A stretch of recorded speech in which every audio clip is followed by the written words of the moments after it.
اس کے بعد اس کال کوٹری میں کوئی میجر صاحب کوئی کرنل صاحب مقدمہ چلائیں گے, وہ مجھے 14 سال سزا دیں, مجھے سزائے موت دیں, کوئی عدالت پاکستان کی اس معاملے کو دیکھ نہیں سکے گی. تو یہ ہے وہ آئینی ترمیم, یہ ہے وہ پیکج جس کے لیے آج راہ ہموار ہوئی ہے. آئینی عدالت کی بھی کچھ بات کر لیتے ہیں. یہ آئینی عدالت کیا ہے؟ آئینی عدالت یہ ہے کہ آج کے وزیر اعظم کو, جن کو ہم نہیں مانتے, ہم کہتے ہیں یہ فارم 47 کے وزیر اعظم ہے, اور آپ کو مجھے بتانے کی ضرورت نہیں ہے, آپ سب لوگ جانتے ہیں کہ 8 اور 9 فروری کی رات کیا ہوا. اس وزیر اعظم کی ایما سے ایک فرد واحد کی ثوابدید کی بنیاد پر ایک چیف جسٹس لگایا جائے گا اس نئی عدالت کا. اس نئی عدالت میں ریٹائرمنٹ کی عمر 68 سال رکھی جا رہی ہے. بالکل نظر آتا ہے کہ منصوبہ کیا ہے, کس کو یہ چیف جسٹس لگانا چاہتے ہیں. لیکن کسی کو بھی لگائیں, وہ ایک فرد واحد کی ثوابدید پر ایک شخص ہوگا جس کو آپ آئینی عدالت کا چیف جسٹس مقرر کریں گے, اور پھر وہ شخص باقی تمام جو جج ہیں ان کا تقرر کرے گا. تو بالکل ایک کٹ پتلی عدالت, ایک ایسی عدالت جو تابعدار ہوگی, یہ قائم کی جا رہی ہے. اور اس عدالت کو تمام وہ اختیارات دیے جا رہے ہیں آئینی جو اس وقت سپریم کورٹ آف پاکستان کو حاصل ہیں.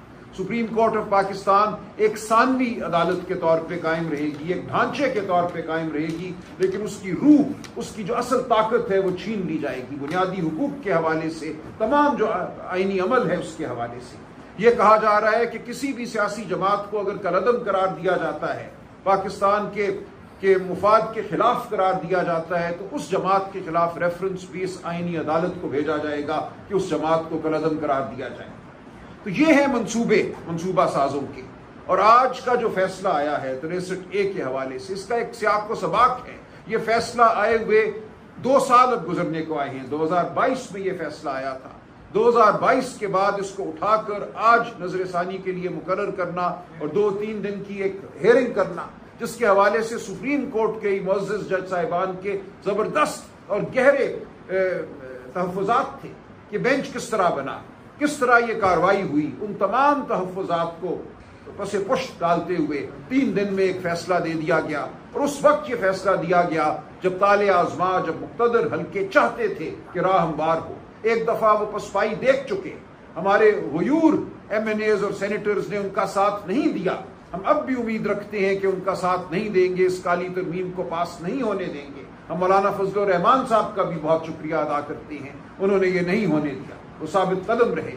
آج ہر سینیٹر, ہر MNA کو میں کہتا ہوں, وہ PTI کا ہو, وہ JUI کا ہو, وہ PMLN کا ہو, وہ پیپلز پارٹی کا ہو, تاریخ کا آپ سے تقاضا ہے, ضمیر کا آپ سے تقاضا ہے کہ اس کالی آئینی ترمیم کا ساتھ نہ دیجیے. پاکستان کے عوام کی حرمت قائم رہنے دیجیے, آئین کی حرمت قائم رہنے دیجیے, آدمیت کی حرمت اس ملک میں قائم رہنے دیجیے. اگر آپ اس ترمیم کا ساتھ دیتے ہیں, آپ آنے والی نسلوں کی نظروں میں معتوب ٹھہریں گے, آپ نسلوں کے مجرم ٹھہریں گے. مجھے یہ کہنے میں ذرا بھی کوئی تعمل نہیں ہے. یہ ایک جرم ہے جو ہونے جا رہا ہے انسانیت کے خلاف, پاکستان کے خلاف, پاکستان کے آئین کے خلاف. اس جرم کا حصہ نہ بنیے, اس جرم کو روکیے. میں آپ سب سے اپیل کرتا ہوں جو میڈیا کے دوست ہیں, اور آپ کے ذریعے پورے پاکستان سے اپیل کرتا ہوں کہ اب نکلو. اب نہیں نکلو گے تو کب نکلو گے؟ یہ وہ لمحہ ہے جو ہماری زندگیوں میں آیا ہے. ہماری تمام زندگی میں سمجھتا ہوں چلتے چلتے اس لمحے آ کر آج رک گئی ہے. آج ہمیں فیصلہ کرنا ہے ہم کہاں کھڑے ہیں, ہمارا ضمیر ہمیں کیا کہتا ہے, کیا کوئی ضمیر ہے بھی ہمارا یا نہیں ہے. ہم نے آج تک جو کچھ زندگی سے کھٹ پایا, ہمارا علم, ہماری دانش, ہماری فکر, وہ آج ہمیں کہاں لا کر کھڑا کرتی ہے. ہم کس طرف کھڑے ہوں گے, تاریکی کی جانب کھڑے ہوں گے یا روشنی کی جانب کھڑے ہوں گے. فرق بالکل واضح ہے, اس میں کوئی آج ابہام نہیں ہے. آج وہ لوگ ہیں جو اپنی کسی چھوٹی چھوٹی منفعت کی خاطر پاکستان کے آئین کو پامال کرنا چاہتے ہیں. حکومت, وزارت عظمیٰ, یہ کیا چیزیں ہیں؟ یہ کچھ بھی نہیں ہے. تاریخ کے عمل میں یہ ایک حاشیہ بھی نہیں ہوگا, بدنما حاشیہ بھی نہیں ہوگا ان لوگوں کی حکومت. لیکن اپنی حکومت کو طول دینے کے لیے, اپنی ججی کو طول دینے کے لیے یہ کچھ بھی کرنے کو تیار ہے. آپ ان کو بتائیے, گریبان تھامیے ان لوگوں کا, روکیے ان کو یہ جرم کرنے سے.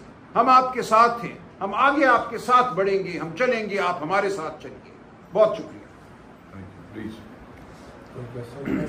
سر, یہ اسی سلسلے میں جو آج فیصلہ آیا ہے, ہم نے دیکھا کہ سپریم کورٹ سے اس سے قبل بھی اس معاملے پر اس وقت تنازع کھڑا ہوا جب پنجاب میں معاملات بدل رہے تھے.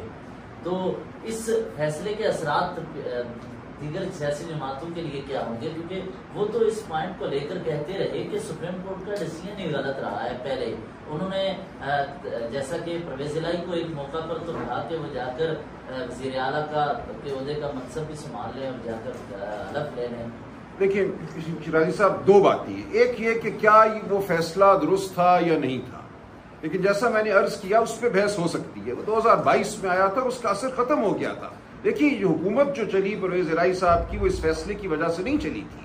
آپ یاد کریے کہ اس کے بعد 17 بائی الیکشن ہوئے تھے. ان بائی الیکشنز میں پی ٹی آئی جیتی تھی. اس وجہ سے پی ٹی آئی کی حکومت بنی تھی، اس فیصلے کی وجہ سے نہیں بنی تھی. یہ فیصلہ نہ بھی ہوتا اور ان بائی الیکشنز کا 17 بائی الیکشنز کا نتیجہ وہی ہوتا جو تھا، تو پی ٹی آئی کی حکومت بننی تھی. لوگ بار بار کہتے ہیں کہ اس فیصلے کی وجہ سے پنجاب میں پی ٹی آئی کی حکومت بنی. یہ بالکل غلط بات ہے.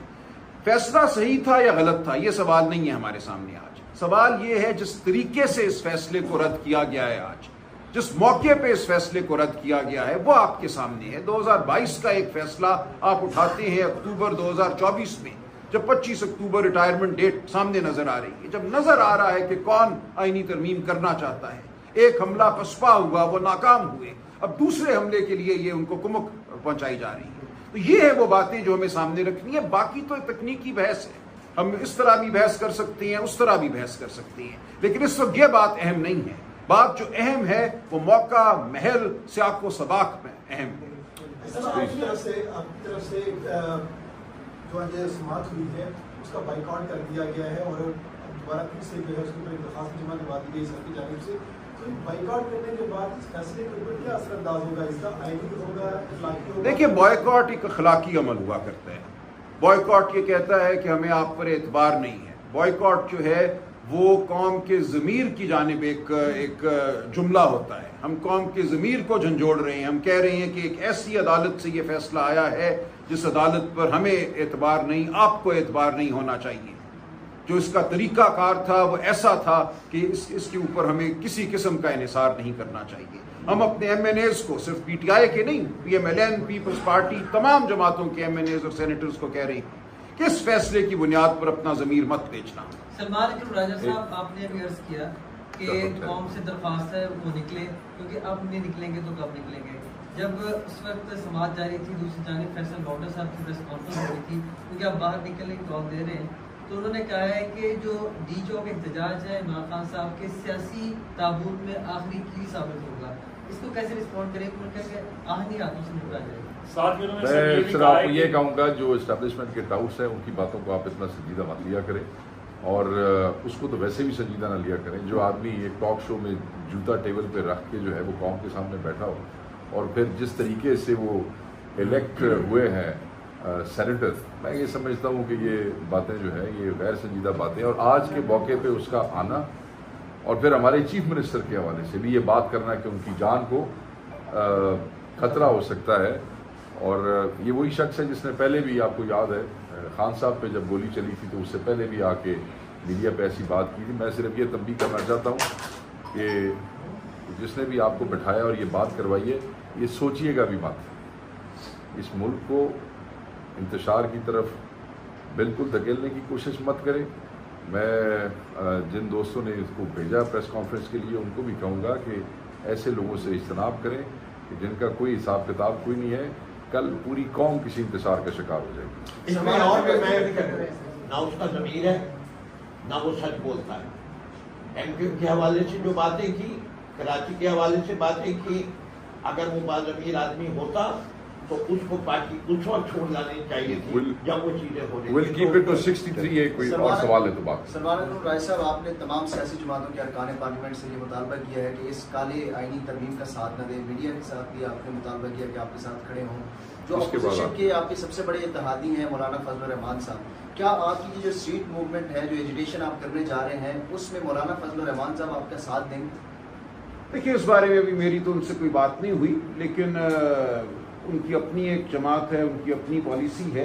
وہ ثابت قدم کھڑے رہے ہیں، انشاءاللہ کھڑے رہیں گے، ہم ان کے شکر گزار ہیں. باقی وہ کیا لائے عمل اپناتے ہیں میں کچھ نہیں کہہ سکتا. آپ اس پہ کمنٹ کریں گے جو آج کیس کی سماعت ہوئی اس میں بیرسٹر علی ظفر نے کہا کہ عمران خان کی کچھ گزارشات ہیں وہ وہاں سامنے رکھ جاتے ہیں، اس پر چیف جسٹس نے اس کی بھی اجازت دی تھی. اور جو اجرت میں فیصلہ ہے آپ نہیں سمجھتے کہ بظاہر ہارس ٹریڈنگ کی اجازت دی عدالت نے؟ میں نے یہی آپ کے سامنے عرض کیا نا کہ یہ تو آج فیصلہ ہے ہی دعوت گناہ. یہ فیصلہ جس طریقے سے آیا، جس صورت سے آیا، جس تناظر میں آیا، وہ تو یہی ہے نا کہ جو پسپائی ہو چکی تھی ایک دفعہ آئینی ترمیم کے حوالے سے، اس کو اب ایک دوبارہ حملے کا ایک موقع دیا جا رہا ہے کہ جاؤ اب ان کے ضمیروں پر حملہ کرو. اچھا سر، کل جو احتجاج ہو رہا ہے ٹی چوک پہ، آپ کی ہم یہ نہیں کہہ رہے کہ اسٹریٹجی کیا ہے، کہاں سے لوگ آ رہے ہیں؟ اسلام آباد کو یہ تو ہم بند نہیں کیا کہہ جا رہا سکتے. ہے، دفعہ 144 کی بات ہو رہی ہے، تو ایسی صورت میں پھر کیا ہوگا؟ ڈی چوک پہنچیں گے یا باہر پہنچیں گے؟ سب ڈی چوک پہنچیں گے، بس اتنا ہی کافی. بھائی چھوڑ دیجیے، ہمیں نہیں پتا لوگ کیا کریں گے، کیا لائے عمل اپنائیں گے. آپ پارٹی کے سیکرٹری دیکھیں یہ بات لوگوں پہ آپ چھوڑ دیجئے لوگ کیسے کرتی ہیں. یہ مقصد ہے آواز بلند کرنا. آواز کیسے کون بلند کرے گا، کہاں ہوگی، یہ کل دیکھیں. نہیں، یہ جلسہ ہوگا یا اکٹھے ہوں کیا؟ یہ پرامن احتجاج کی پرامن احتجاج کی کال ہے اور یہ جلسے کی کال نہیں ہے. شکریہ. آپ بتائیں آپ کر لیں.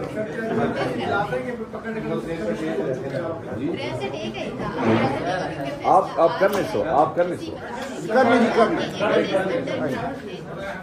لوگوں نے 63A کے فیصلے کے حوالے سے اور جو آئینی ترمیم لایا جا رہا ہے، اپنے تمام MNAs کو انڈر گراؤنڈ کیا تھا ان کو سیکیور کرنے کے لیے. اب کیونکہ فیصلہ آ گیا ہے تو ان کو کس طریقے سے آپ ٹیکل کریں گے کہ وہ ووٹ دینے نہ آ سکے؟ ان کے حوالے سے اب آپ لوگ کیا they are all safe. اور ہم سے رابطے میں ہیں، سارے سب سیف ہیں. کل کا مجھے پتہ نہیں، علم غیب میرے پاس ہے نہیں. As we speak they are all with us, they are all safe and in safe hands. بہت شکریہ. Thank you.